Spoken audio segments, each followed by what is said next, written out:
যোৱা কেইদিন ধৰি আজি 2-3 দিন ধৰি ছ'চিয়েল মিডিয়াত কমিউনিটি মাদ্ৰাছাত অসম প্ৰদেশ কংগ্ৰেছ কমিটিৰ সভাপতি গৌৰৱ গগৈ ডাঙৰীয়াৰ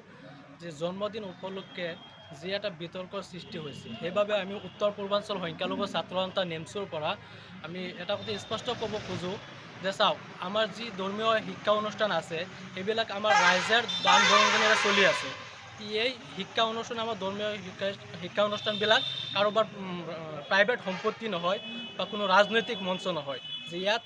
আহি পেলাই যাৰ যি মন যাব তাকেই কৰিব, ইয়াক কিন্তু কেতিয়াও গ্ৰহণযোগ্য নহয়। আমি সেইবাবে যে কৰ্মৱতী মাদ্ৰাছাত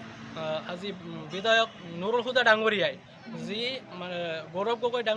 ডাঙৰীয়াৰ জন্মদিন উপলক্ষে যি উদযাপন কৰিছিলে, সেইবাবে আমি বিধায়ক নুৰুল হুদা ডাঙৰীয়াৰ ধিক্কাৰ আৰু গৰিহণা জনাইছোঁ যে আমাৰ ধৰ্মীয় শিক্ষা অনুষ্ঠানক লৈ যাতে ৰাজনীতি নকৰে। সেইবাবে আমি নুৰুল হুদা ডাঙৰীয়াক 24 ঘণ্টাৰ সময়সীমা বান্ধি দিছোঁ। 24 ঘণ্টাৰ ভিতৰত নুৰুল হুদা ডাঙৰীয়াই যি আমাৰ ধৰ্মীয় শিক্ষা অনুষ্ঠানত আহি পেলাই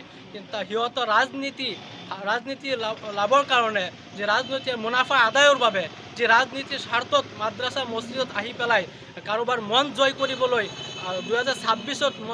সভাপতি গৌৰৱ গগৈ ডাঙৰীয়াৰ মন জয় কৰি টিকেট পাবলৈ যি এক ষড়যন্ত্ৰ চলাই মাদ্ৰাছাত আহি পেলাই যি এক জন্মদিন উদযাপন কৰিছে, তাৰ বাবে আমি 24 ঘণ্টা সময়সীমা বান্ধি দিছোঁ। বিধায়ক নুৰুল হুদাই 24 ঘণ্টাৰ ভিতৰত ছ'চিয়েল মিডিয়াত ৰাজহুৱাকৈ ক্ষমা খুজিব লাগে আৰু ভৱিষ্যতে এনেকুৱা কাম কাৰোবাৰ জন্মদিন, কাৰোবাৰ কিবা পাৰ্টি আহি পেলাই যে মছজিদ মাদ্ৰাছাত নকৰে বুলি স্পষ্টীকৰণ দিব লাগে। সেইবাবে আমি উত্তৰ পূৰ্বাঞ্চল সংখ্যালঘু ছাত্ৰ সন্থা নেমচুৰ পৰা স্পষ্টকৈ দাবী জনাইছোঁ। আৰু এটা কথা, যি এটা বিতৰ্ক চলি আছে, এই এটা ইছ্যুক লৈ এতিয়া আমি দেখা পাইছোঁ ছ'চিয়েল মিডিয়াত কিছুমান ৰাজনৈতিক নেতাই তাৰ ৰাজনৈতিক মুনাফা আদায়ৰ বাবে সি এটা ইছ্যু লৈ পেলাই যি এক ৰাজনৈতিক মুনাফা আদায়ৰ বাবে যি এক মানে ষড়যন্ত্ৰ চলি আছে, সেইকেইটা ৰাজনৈতিক নেতাক আমি সকীয়াই দিছোঁ, অতি সোনকালে এইবিলাক কাৰ্য বন্ধ কৰিব লাগে। অন্যথাই কিন্তু আমি উত্তৰ পূৰ্বাঞ্চল সংখ্যালঘু ছাত্ৰ সন্থাই বৃহত্তৰ আন্দোলন গঢ়ি তুলিবলৈ বাধ্য হ'ম। আমি উত্তৰ পূৰ্বাঞ্চল সংখ্যালঘু ছাত্ৰ সন্থা নেমচুই যিসকল নেতাই, যিকেইটা